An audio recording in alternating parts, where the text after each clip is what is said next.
चीन ने एक बार फिर भारत के खिलाफ झूठ बोलते हुए गलवान में 15 जून को हुई हिंसा के लिए नई दिल्ली को कसूरवार ठहराया है। चीन के विदेश मंत्रालय और रक्षा मंत्री की तरफ से भारत और इसके लिए आरोप लगाने के साथ ही भारतीय विदेश मंत्रालय और भारतीय मीडिया पर घटना के दुष्प्रचार का ठीकरा फोड़ा है।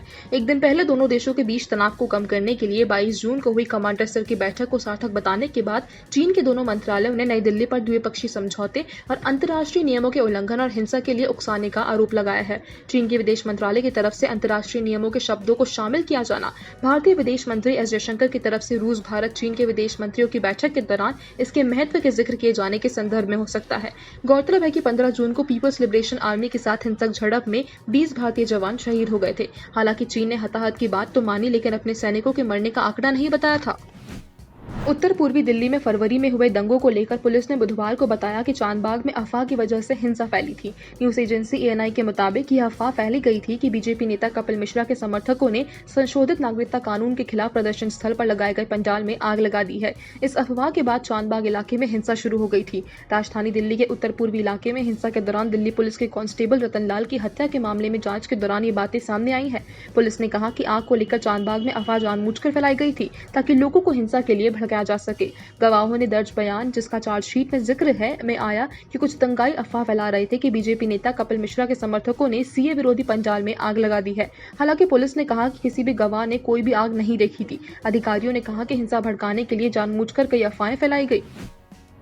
इस साल नवंबर दिसंबर में होने वाला उत्तर प्रदेश पंचायत चुनाव 6 महीने के लिए टल सकता है। अपने सारे संसाधनों के साथ प्रदेश सरकार फिलहाल कोरोना वायरस संक्रमण को रोकने में लगी है। ऐसे में इस महामारी के समय में चुनाव टलने की प्रबल संभावना है। इस मामले से जुड़े एक सूत्र ने बताया कि राज्य सरकार पंचायत चुनाव को 6 महीने के लिए टालने की योजना बना चुकी है। इसके साथ ही तैयारी थी कि 25 दिसंबर को प्रधानों के 5 साल के कार्यकाल पूरा होने से पहले एक शासक की नियुक्ति कर दी जाए। पंचायती राज विभाग के एक अधिकारी ने नाम न छिपाने की शर्त पर बताया कि पंचायती चुनाव के लिए कई चरण में होने वाली गतिविधियों की चर्चा 6 महीने पहले शुरू हो जाती है, लेकिन इस बार ना तो सरकार के स्तर पर और ना ही पंचायती राज विभाग में इस पर कोई बात हो रही है। इससे जाहिर होता है कि सरकार अभी पंचायत चुनाव कराने के मूड में नहीं है। पंचायती राज मंत्री भूपेंद्र चौधरी ने इस मामले पर कहा कि सरकार पूरी कोशिश करेगी कि पंचायत चुनाव समय पर हो जाए। मुख्यमंत्री योगी आदित्यनाथ ने महिला संरक्षण के हित में एक और महत्वपूर्ण फैसला लेते हुए मृतक आश्रित कोटे पर विवाहित पुत्री को नौकरी देने के लिए मंजूरी दे दी है। प्रदेश में अभी तक ये व्यवस्था नहीं थी। मुख्यमंत्री के इस फैसले के बाद विवाहित और परित्यक्ता पुत्री के मृत आश्रित कोटे पर सरकारी नौकरी पाने का रास्ता साफ हो गया है। मुख्यमंत्री ने इसके लिए मृतक आश्रित को नौकरी देने के लिए कुटुंब की परिभाषा में विवाहित पुत्री भी शामिल करने के लिए उप्र सेवा काल में मृत सरकारी सेवकों के आश्रितों की भर्ती नियमावली में संशोधन की अनुमति दे दी है।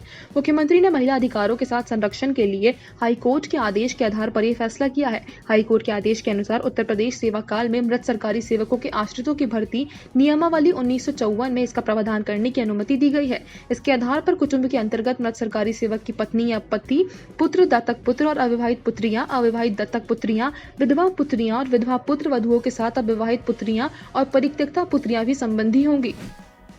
बॉलीवुड एक्टर सुशांत सिंह राजपूत के निधन से पूरा देश हिल गया है। किसी को यकीन नहीं हो रहा है कि वह इस तरह दुनिया छोड़कर चले गए।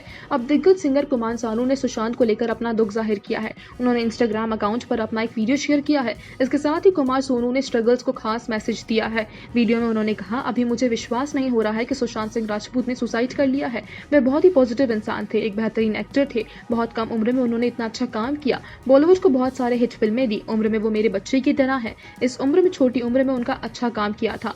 मन अभी भी कह रहा है कि काश सुशांत ने ऐसा कदम नहीं उठाया होता। सुशांत की मौत से एक दिन बाद ही क्रांति दिखाई दे रही है।